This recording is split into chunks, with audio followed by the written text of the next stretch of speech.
porque el ministro, lejos de dedicarse a trabajar en la materia que le compete, ha preferido dedicarse a todo lo contrario, a denostar a esta Cámara, su actividad y sus funciones reguladas en el artículo 66 de la Constitución.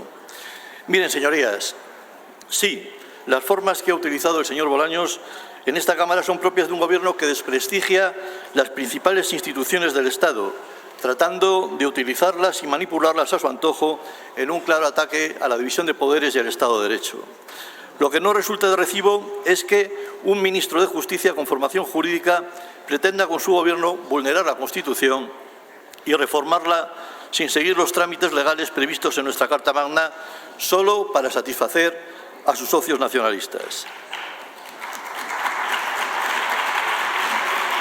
El artículo 62 de la Constitución prohíbe expresamente los indultos generales y quien prohíbe lo menos, prohíbe lo más. Y además, en el periodo constituyente hubo dos enmiendas del Grupo Popular Socialista y de UCD que trataron de incluir la amnistía en el texto constitucional y fueron rechazadas. El artículo 3 de nuestro vetusto Código Civil de 1889 dice muy claro en el artículo 3 que las normas se interpretarán según el sentido propio de sus palabras. ¿Y qué puede ser más claro que prohibir expresamente los indultos generales y que no se hable para nada en el texto de la amnistía? Pero sigue el artículo 3 del Código Civil diciendo que se interpretarán en relación con el contexto, los antecedentes históricos y legislativos. Y si el antecedente legislativo son dos enmiendas que fueron rechazadas, nada puede resultar más claro. Y aquí vamos a parar a una nueva fuente del derecho creada por el ministro Bolaños, cual es el derecho inconstitucional sanchista, fuente basada en la falta de respeto al carácter representativo del Senado y a su minusvaloración frente al Congreso.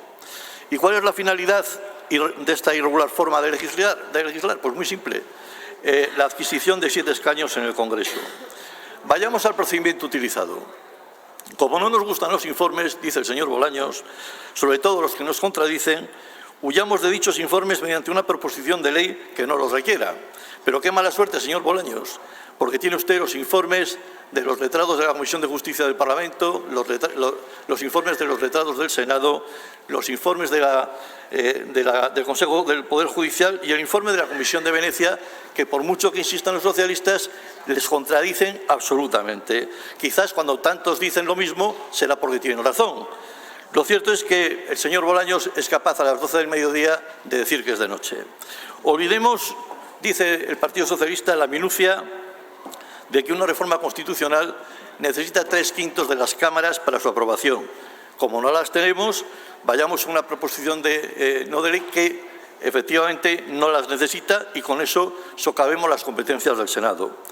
Lo cierto es que la conversión más asombrosa de la historia se verificó a partir del 23 de julio de 2023, cuando los socialistas pensaban con claridad que la amnistía era inconstitucional y luego pasaron a pensar que era constitucional.